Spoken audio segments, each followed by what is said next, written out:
Hey, what's up, besties? I just woke up and I ate some breakfast. I hope I don't have anything in my teeth. If I do, I'm sorry. But I was on a little hiatus. I wanted to take a little break from social media and my TikTok just to refresh and relax. I was going through a little bit of I have PMDD flare-ups where I feel very sad and anxious, and I don't want to come to the internet bringing sad and anxious energy. I feel like nothing good comes of it if I show up and I know I'm going to complain. Like, you will be sick of my complaints, okay? I will have a list of complaints and I will be here chatting about my complaints. So I'm back. I have a chamomile passion tea. I am very excited to try this. I've been experimenting with mixing 2 or 3 tea bags, so that's exciting. And today, my topic's going to be a little interesting. I want to talk about how I've adapted to change in my life, but also how to avoid being depressed or sad after a major life event, okay? Because for me, these two things go hand in hand, these two topics. So I figured I'd talk a little bit about it. I'm not a therapist. I'm not any of that, like life coach. I don't do any of that. You don't book sessions with me. I just talk to a camera for fun. I know I've talked about this subject with my therapist and with people who have life coaches. So I've gotten a lot of free feedback and advice. And I think I have some good advice to bring as someone who struggles with change. So I'll start off from the beginning of my story, at least. When I graduated from college with my bachelor's in IT, I had a really tough time adjusting to change. I actually was in the biggest depression of my life. And I realized in that moment, and this is when I started going to therapy, is that when there is change or when there is a different era of my life, I cannot see past that one item. I don't have, there's a skill. Some people have a skill to say, in 10 years, in 20 years, I'm going to be doing this. In 30 years, I'm going to be doing this. I realized that I don't necessarily have that. So when it was high school, I thought, oh my gosh, all I have is high school graduation. And outside of that bubble of high school graduation, I was freaking out because I didn't even know if I wanted to go to the college that I chose. I just chose whatever. So sitting with a therapist made me realize I don't necessarily have the ability to adapt to change beforehand. I learned it now, but before I didn't have that ability to adapt to change. And so it led to depression for me, because it's like, if I do not see a finish line, or if I do not see something after the finish line, I am sad. I am bedbound. I'm crying. I'm stressed. And so after that first, high school graduation, I was ready for college. So I was sad, but I got ready for college. Then with college graduation, it was like, what am I going to do now? Because everyone's getting married, everyone's having kids, and I don't want to do that yet. So I spent a good year in intensive kind of therapy. Like, I was going every single 2 weeks, a week. I was doing group 1 week, therapy another. Group 1 week, therapy another. And that, shaped my whole view of change, okay?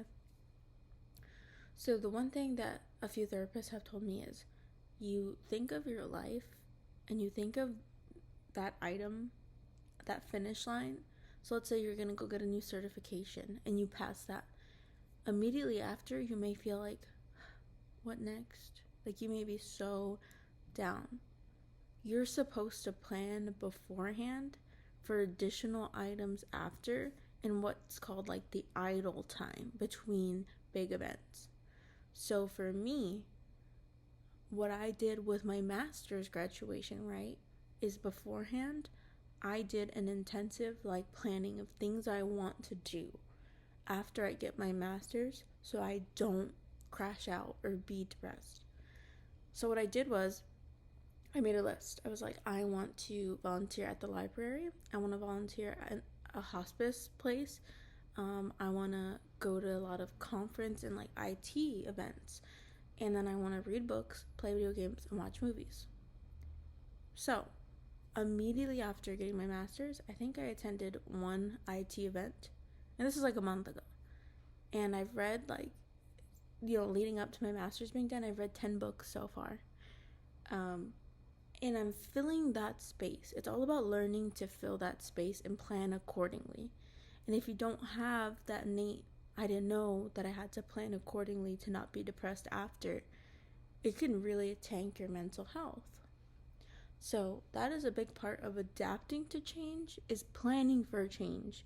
Knowing that if a change happened, if you got hurt during school, if you got in an accident, God forbid, and something crazy happened to you, what would you do? And so for me, I have a really hard time adjusting to change.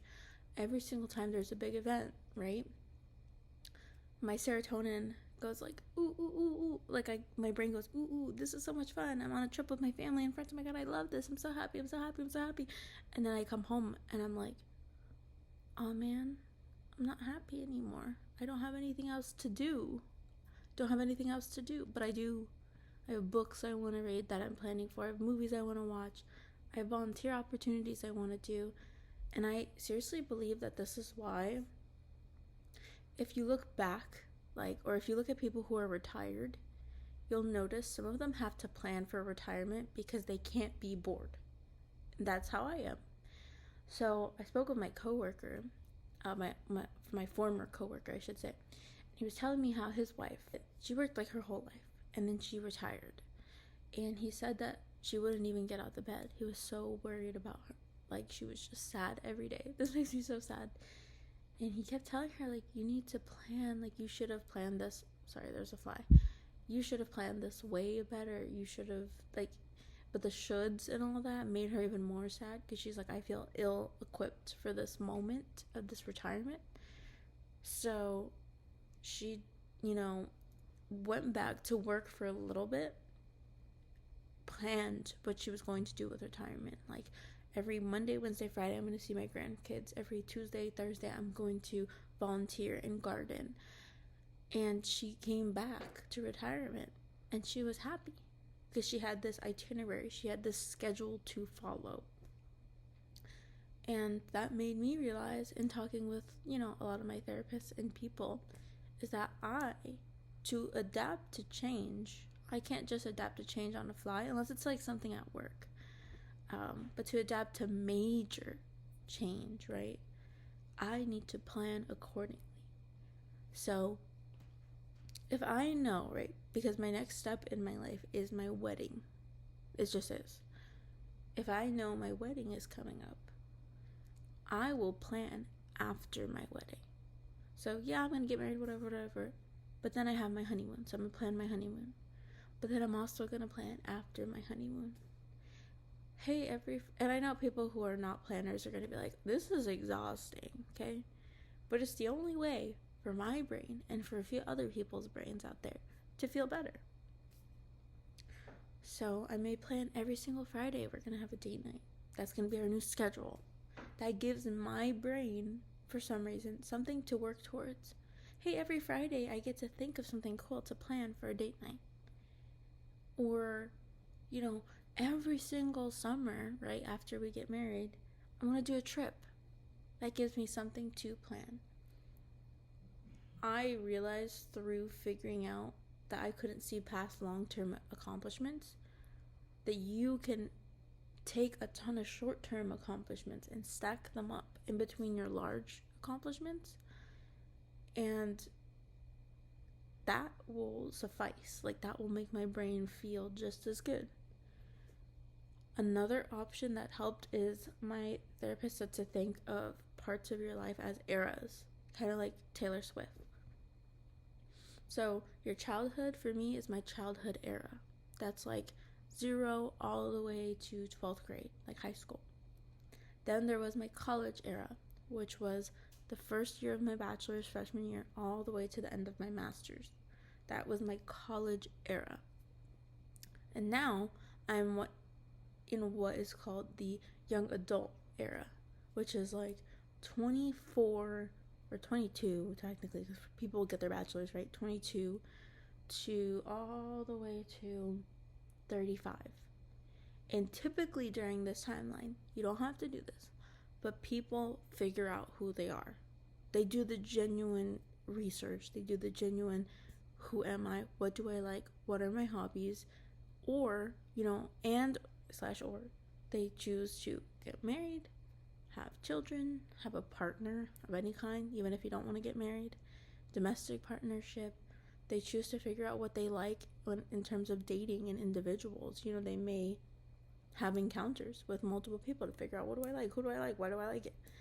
This is the exploratory time of your life.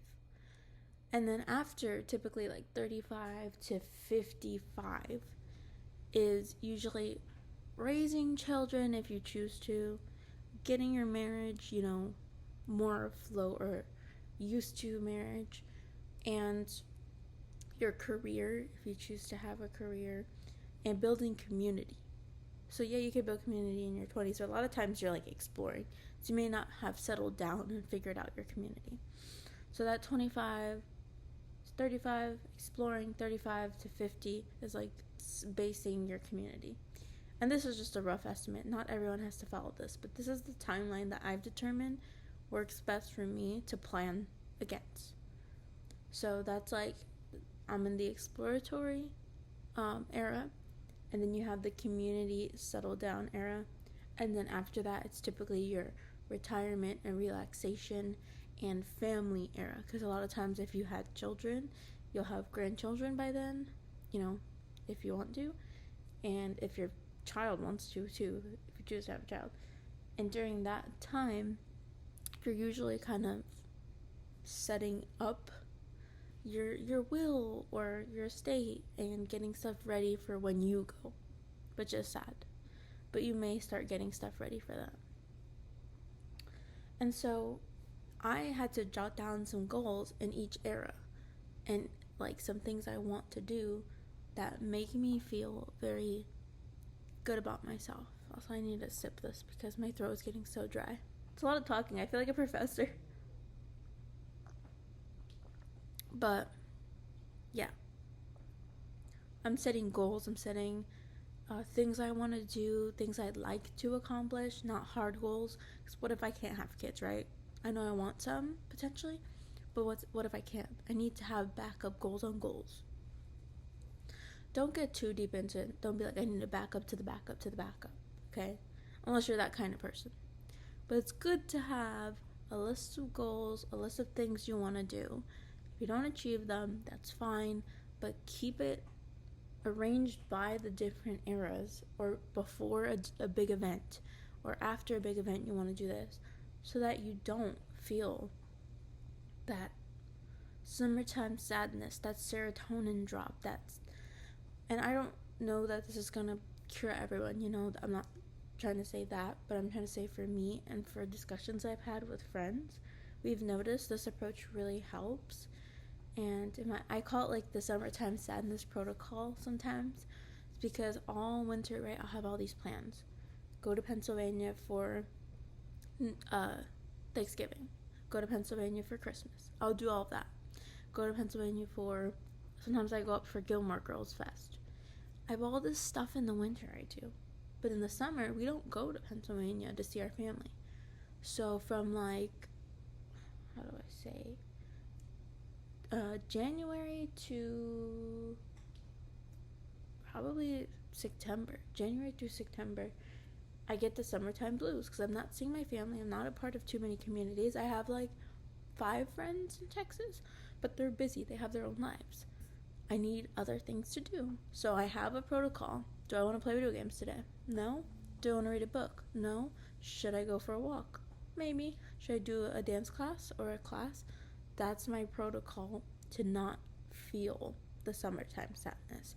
That doesn't mean it's not going to get me, because it got me last week, but sometimes it just helps. It's almost like that therapy tool, that tool that you need to feel better.